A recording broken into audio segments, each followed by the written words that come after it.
come nel resto del mondo, è stata celebrata la giornata del rifugiato. Sono 50 milioni le persone in fuga da guerre e persecuzioni, sfollate in campi profughi o esiliate fuori dai confini del loro paese. L'80% è costituito da donne e da bambini.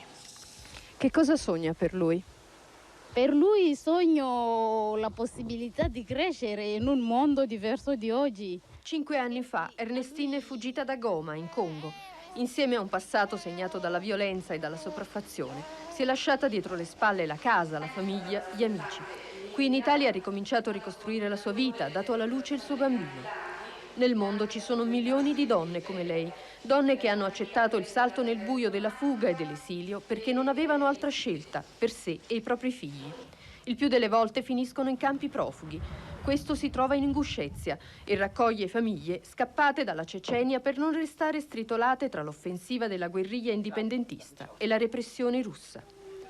In 10 anni il numero dei rifugiati che hanno chiesto asilo in Europa è dimezzato, passando dai 675.000 del 92 ai 384.000 del 2001.